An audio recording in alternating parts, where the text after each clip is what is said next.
હા હવે લઈ લે.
આજુબાજુના ગામને ઘણી જગ્યાએ સાંભળતા હતા ખતરા મોટું ગબર ગામ અને ગામની અંદર એક વાડી નથી.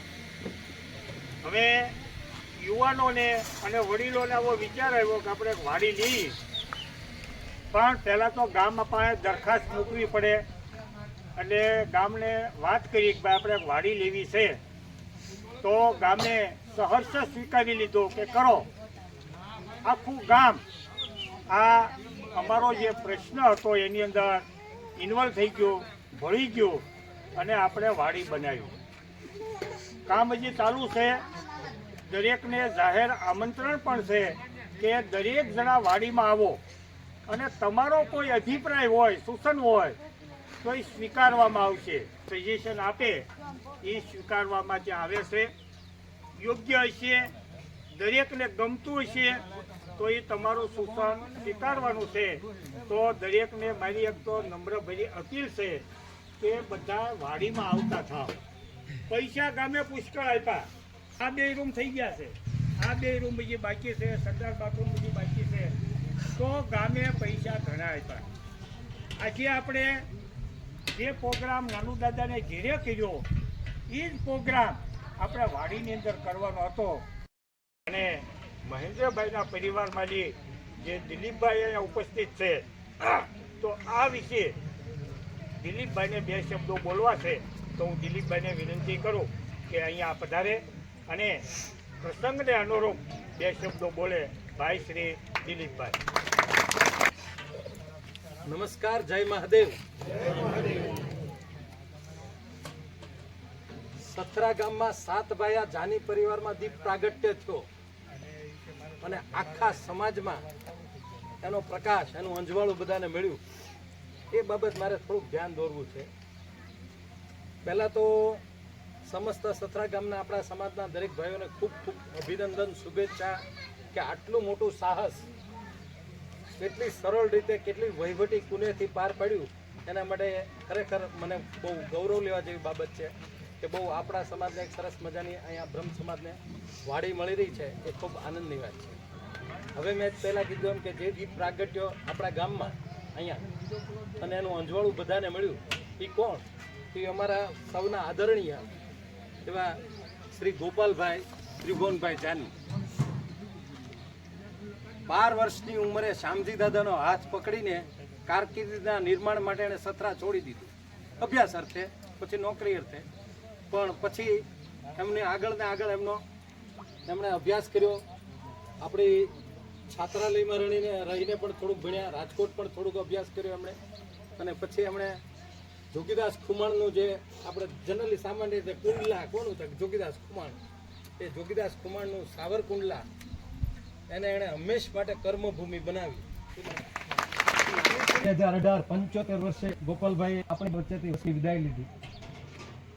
તેમના જીવન સંગીની એટલે કે અમારા આંટાબેન પ્રવીણાબેન, એમના આત્માને પૂર્ણ શાંતિ મળે એટલે એમણે આની ઈચ્છાઓ બરાબર સમજ્યા અને આ સિલસિલો એમણે પણ ચાલુ રાખ્યો કે ભાવનગરની અનેક જરૂરિયાતમંદ સંસ્થા આપણા સમયમાં મેં કીધું અનેક સમાજના લાભ મળે. અંધ ઉદ્યોગ શાળા હોય કે વૃદ્ધાશ્રમ, આવા દરેક જગ્યાએ ગોપાલભાઈની યાદમાં પુણ્યતિથિ નિમિત્તે અવારનવાર નાના ભોજન કે જે કાંઈ એ લોકોની જરૂરિયાત હોય એ આપણે સંતોષવા પ્રયત્ન કર્યો. વિનંતી છે અહીંયા કર્યું હોત તો અમને મળે તો હજી તો તૈયાર થઈ એવી. બે શબ્દો બોલે ભાઈ શ્રી મહેન્દ્રભાઈ જાનીને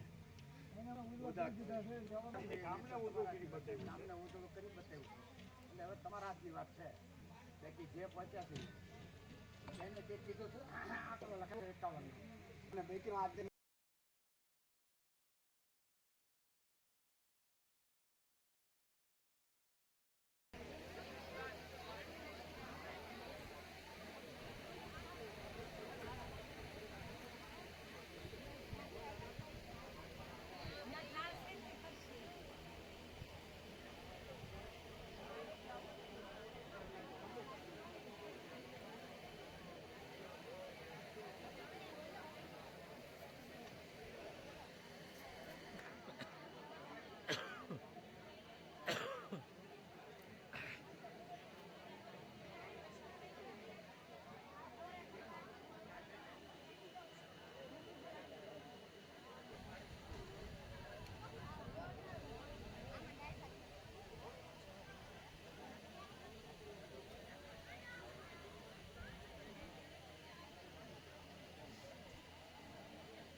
બધા ફરાળવાળા ફટકાણા કેમ શું કરવું?